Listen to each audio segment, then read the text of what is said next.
Today, I want to talk to you about how one simple daily question can change your health forever. I know that sounds crazy, but just hear me out. There is literally power in questions, right? So, what if the key to healing isn't found in another diet, another workout plan, or another supplement, but just in a simple daily question? So, before you even reach for your phone, before you pour that first cup of coffee, imagine taking a deep breath and asking yourself, how can I heal myself today? Not what do I have to do today? Not what's on my to do list, not how am I going to get through this day, but how can I heal myself today? It's a question that has transformed lives. People from all walks of life who realize that healing isn't about waiting for some magical solution, it's about aligning your daily actions with the life we want. So, before we explore this, I'm going to introduce myself. My name is Dr. Lori Marbus. I'm a board certified family and lifestyle medicine physician who is just exploring the art of healing with habits and improving metabolism and lifestyle medicine and so many wonderful things here. So I hope you click subscribe and you will find some benefit in listening to some of these videos. But let's continue on.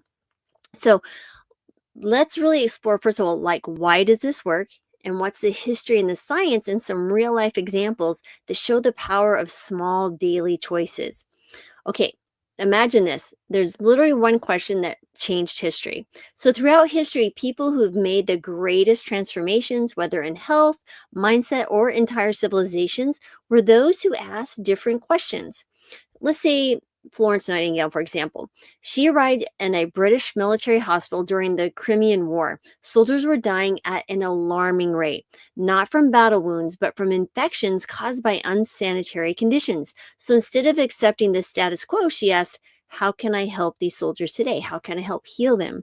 That one question led to small but powerful actions: cleaning wounds, improving ventilation, instituting hand washing, all of which drastically reduced death rates.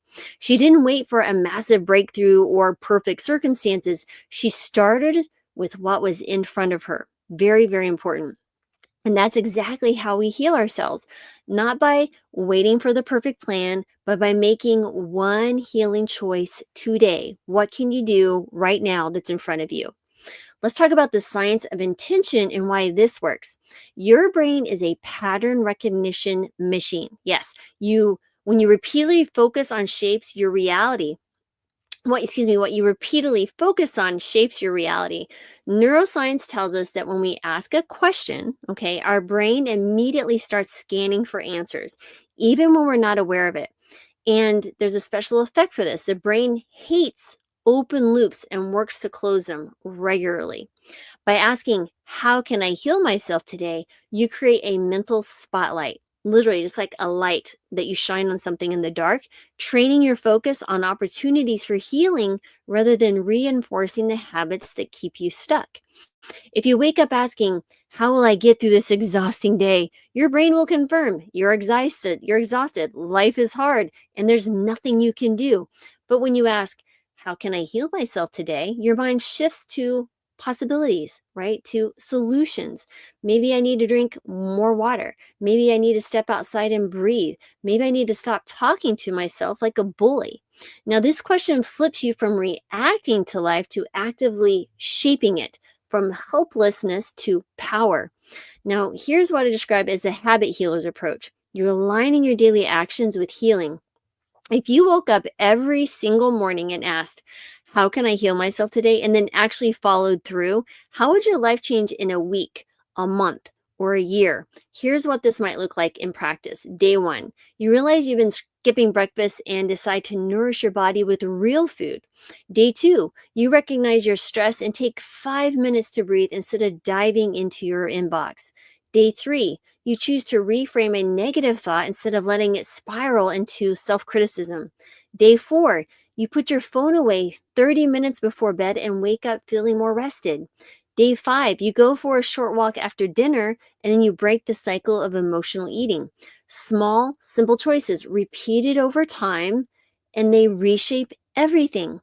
So consider Benjamin Franklin. Benjamin Franklin. one of the most prolific inventors, writers, and thinkers in history. He didn't rely on willpower alone, right? He relied on habits. He carried a small notebook with him, and every single day he asked himself, what good shall I do this day? That one daily question shaped his entire life, leading him to create some of the most influential inventions, institutions, and writings in history. Now imagine replacing what good shall I do to how can I heal myself today? Would you start drinking more water? Would you finally prioritize sleep? Would you stop skipping meals and start nourishing your body? That one small habit at a time, you'd start to reclaim your health. Okay, talk about the healing habits of the past. I mean, there's some small changes and big impact, right? Healing doesn't happen in a single grand moment. It happens in the smallest of choices over and over again. Let's take Dr. John Snow. He was a 19th century physician who stopped a cholera outbreak in London, not by waiting for someone else to act, but by making one key observation. People drinking from a very specific water pump were getting sick. He didn't have modern science at his disposal, but he asked the right question. How can I stop this disease? Today, his answer, remove the handle from the pump. The one small decision saved thousands of lives. Likewise, your healing doesn't require overhauling everything at once. It starts with one action, one new habit today, one new question. We also need to think about breaking free from the cycle of scarcity. So here's the real trap most of us fall into, right? We wait to feel better before we take better actions. So what if the action comes first? What if you don't wait for the motivation, the perfect plan, or let's say the ideal circumstances? What if you just start today with one small act of healing? Because the truth is, you are literally one healing habit away from momentum, from transformation, right? One better choice today turns into two tomorrow. One healthier thought today turns into a mindset shift for next week. I'm struggling today, guys. One act of self-care today becomes the foundation of a new identity. Your challenge this week is ask the question every day. For the next 7 days, commit to this. Every morning before checking your phone, ask, how can I heal myself today? Write it down or say it out loud. Follow through with one small action, just one. That's just it. Because healing is not about fixing yourself, right? It's about becoming the person who chooses healing one habit, one day, one habit at a time. And you can start literally right now today, because honestly, that's all we have. So I hope you found this helpful. And if you'd like to learn more about one of my favorite healing habits is a whole food plant-based diet, check out the Plant-Based 101 book. It's my new book out since January 1st. It is literally a manual. If you have a question, page answers and you've got your answer. From everything on what is a whole food plant-based diet, how do you start a plant-based diet, what nutrients should I do, what labs, recipes, you name it, it's in here. It's meant to be a go-to manual, not one of these 600-page in-depth science. Those are fantastic, but for the everyday person who just needs to not feel overwhelmed and get started, this is the book for you. The link is in the description below. It's on Amazon. Just Google Plant-Based 101 Dr. Marbus, it should pop up. So hope you found this helpful. As always, I'm sending gratitude, joy, and love and healing your way. And thanks for being here, everyone. And I will be back tomorrow. Have a good day.